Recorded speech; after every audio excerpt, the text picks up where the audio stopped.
My mother cried loudly enough for the back row to hear. We were seated in the county courtroom, stiff wooden benches polished smooth by decades of quiet damage. The air smelled faintly of dust, old paper, and disinfectant. When she sobbed, it wasn't messy or uncontrolled. It was precise. Timed. The kind of crying meant to be seen. "We gave you every opportunity," she said, dabbing her eyes with a tissue she'd already unfolded. "And you threw it all away." My father nodded beside her, jaw tight, arms folded like he was holding himself together for the sake of justice. I didn't look at them. I kept my eyes on the judge's bench, on the carved seal behind him, on the slow movement of the ceiling fan slicing warm air into pieces. My hands rested calmly in my lap. I had practiced this stillness. "My name is Camille Rowan. I'm 29 years old and my parents hired a lawyer to bankrupt me in front of everyone. If this resonates with you, share your thoughts. It means more than you know." Their attorney stood and spoke with rehearsed certainty, explaining how I had mismanaged funds, how I'd been irresponsible, how my parents were only seeking accountability. Words like concern and family floated through the room, polished until they sounded reasonable. I listened without reacting. I remembered the email that had started it all. A subject line that read, "We're worried about you." A request for documents. A suggestion to make things official. When I declined politely, the concern hardened into something else. Now we were here. My lawyer sat beside me, quiet, composed, flipping through a thin stack of papers. She didn't whisper reassurance. She didn't need to. Her calm felt deliberate, like she knew something the room didn't. The judge adjusted his glasses and continued reading. My mother's sobs softened into sniffles. My father leaned back, confident now, eyes darting occasionally toward the small cluster of people seated behind us. Family, friends, colleagues, witnesses they'd invited to watch me fail. I thought about my childhood, how appearances had always mattered more than truth. How my parents hosted dinners they couldn't afford. How my mother corrected stories mid-sentence to sound better. How my father smiled through disappointment as long as it stayed private. When I started my company, they'd been supportive in public and skeptical in private. When success followed, they called it luck. When I refused to fold it into the family, they called it betrayal. The judge cleared his throat. I watched his eyes move across the page, then slow. He paused. The room shifted subtly, like everyone felt it at once. He leaned back slightly, fingers resting against the arm of his chair. He read the line again. Then he looked up. "Wait," he said. My mother froze. "I recognize this company," the judge continued slowly. "I read about it in Forbes last week." A murmur rippled through the courtroom. My father's arms dropped to his sides. The judge turned a page. "This valuation doesn't align with what's being claimed here." Silence. My lawyer sat a little straighter. The judge looked directly at my parents' attorney. "Counselor, are you asserting that Ms. Rowan is insolvent?" The attorney hesitated. "Based on the information provided." "By whom?" the judge asked. The question hung there, sharp and undeniable. I felt my pulse remain steady. That surprised me. My mother whispered something to my father. He didn't respond. I thought of the night I'd received the lawsuit papers. How calmly my parents had explained it was for my own good. How my mother had said, "If you're hiding something, this will clear it up." I hadn't been hiding. I'd been building. The judge flipped another page. "This filing references assets transferred to shell entities," he said. "Yet public records show continued operational control." He looked at me then, not unkindly. "Ms. Rowan, have you been advised to remain silent?" I nodded once. He turned back to the lawyers. "Good advice." My parents' attorney cleared his throat. "Your Honor, we can clarify." "I'd like you to," the judge said. "Because from where I'm sitting, someone here is misrepresenting the facts." My mother's tissue crumpled in her hand. My father shifted in his seat, the confidence draining from his posture. Behind us, someone whispered my name.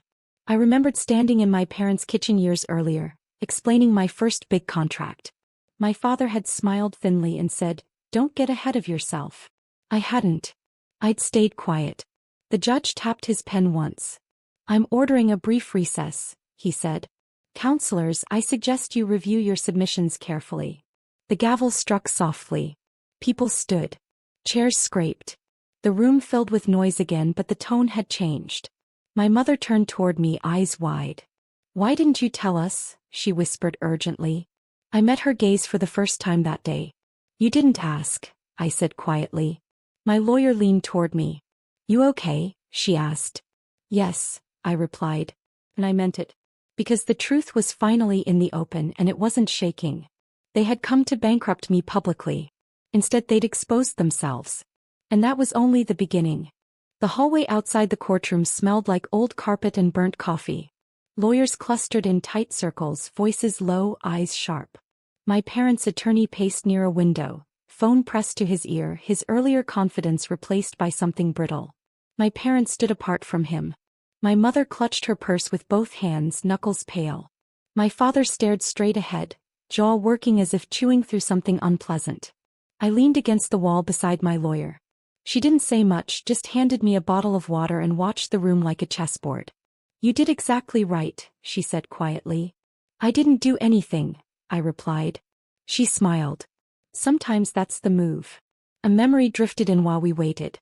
Me at 23, sitting across from my parents at a restaurant, explaining that I wouldn't be folding my company into a family trust. My mother had laughed lightly. My father had gone quiet.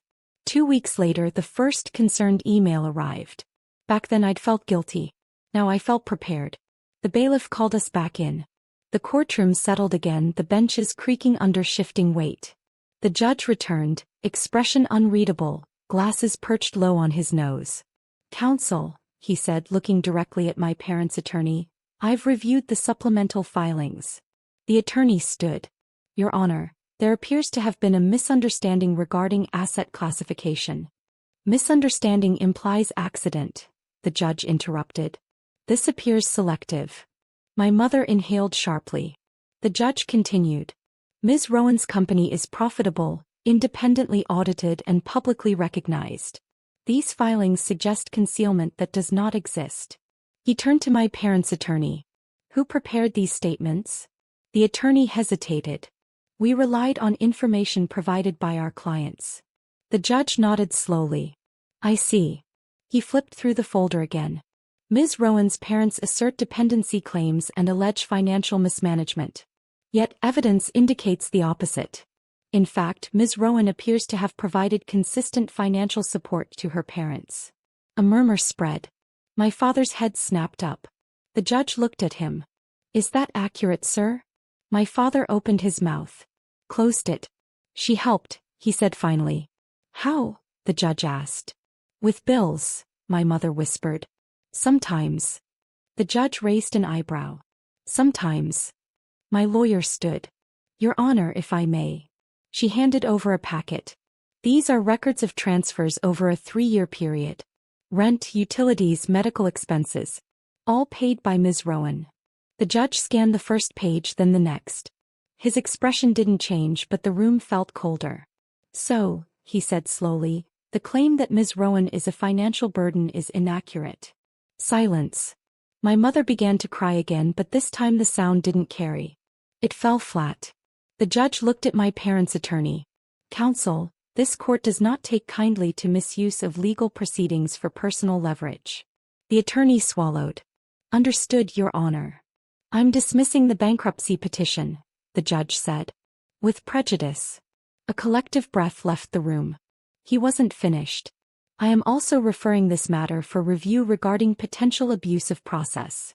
My father slumped slightly. My mother stared at the floor. The gavel came down. That was it. People stood again, whispers louder now, no longer aimed at me. I gathered my things slowly, my hands steady. As we exited, my mother reached for my arm. "Camille," she said urgently. "Please." I stopped but didn't turn fully. "We didn't mean for it to go this far," she said. "We just wanted control." The honesty startled me more than the lawsuit ever had. "You already had it," I said quietly. "You just lost access." My father stepped closer. "We're your parents." "Yes," I said. "Not my partners. Not my creditors." My lawyer gently guided me forward. Outside, sunlight hit my face, sharp and real. The courthouse steps were warm beneath my shoes. Reporters lingered at a distance, murmuring into phones. "Any comment?" someone called. I shook my head once and kept walking. In the days that followed, the story moved without me. Articles appeared. Speculation bloomed. People congratulated me on a win I hadn't sought. My parents didn't call. A week later, a letter arrived. Handwritten. My mother's script uneven. We didn't understand what we were doing. We thought we could scare you into compliance. I folded the letter and placed it in a drawer. Understanding arrived slowly, like bruises fading. They hadn't wanted to destroy me. They'd wanted to reclaim authority. Power looks like concern when it's threatened. I met my lawyer for coffee. She asked if I wanted to pursue damages. No, I said. Why not? Because they already lost what they were trying to protect, I replied. At work, things felt lighter. Decisions made faster. Meetings clearer. I realized how much energy I'd spent bracing for interference. One evening, I stood alone in my apartment, city lights blinking beyond the window. I thought about the judge's pause. That one question that changed everything. Not are you guilty? But who is lying? The answer hadn't needed my voice. It had needed daylight. After the court date, life didn't turn triumphant. It turned quieter, steadier, stripped of noise I hadn't realized I was constantly managing. I went back to work the next morning, answered emails, reviewed contracts, sat in meetings where my name carried weight without explanation. No one asked about my parents. I didn't bring them up. The distance settled naturally. My mother stopped writing. My father sent one message weeks later, short and neutral, asking if I was doing okay. I replied yes. Nothing more. It felt honest. I thought often about the moment Judge Harrison paused. That small suspension of certainty. How power can shift not through confrontation but through exposure. My parents had relied on spectacle. On emotion. On the assumption that authority always sides with age. They hadn't expected scrutiny. Growing up, my parents treated success like something borrowed. Temporary. Conditional. When I started doing well, they reframed it as risk. When I refused to hand it over, they framed it as rebellion. I used to internalize that. The fear of appearing ungrateful. The need to justify every boundary. That ended in the courtroom. A memory surfaced one evening as I walked home, the street damp from recent rain, lights reflecting in uneven patterns on the sidewalk. I was 14, sitting at the kitchen table while my parents argued quietly about money. My mother had said, "She'll fix it. She always does." They'd looked at me like a solution, not a child. I had smiled then. I don't smile that way anymore.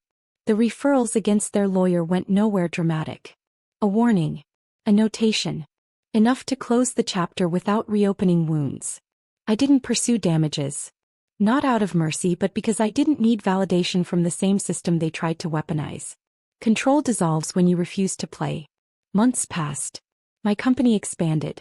A new hire joined the team. I signed a lease on a brighter office space with windows that caught the afternoon sun. On the wall near my desk, I hung nothing symbolic. No trophies. No framed articles. Just space. I received an invitation to a family gathering and declined. No explanation. Just a polite no. That used to feel impossible.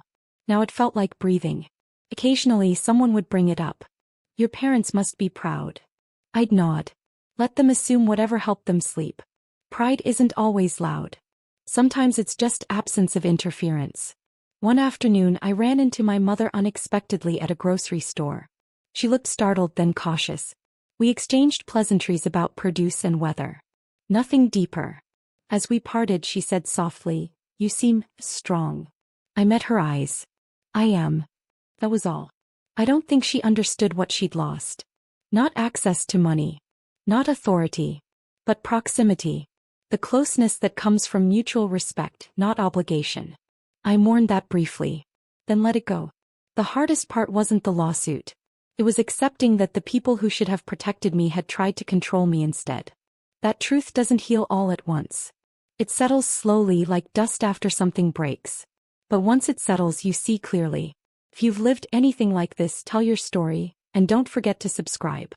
Not because vindication is entertaining, but because quiet strength often goes unnoticed unless we name it.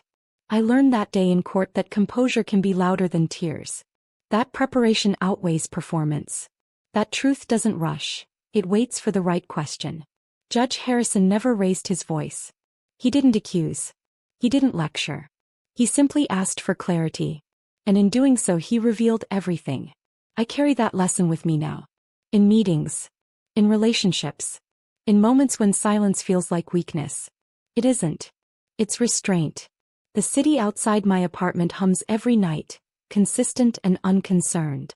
I stand by the window sometimes watching lights blink on and off, people moving through lives that don't intersect with mine.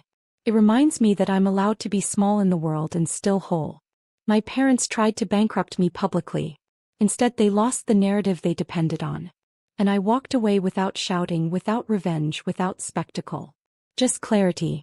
Sometimes truth needs no voice.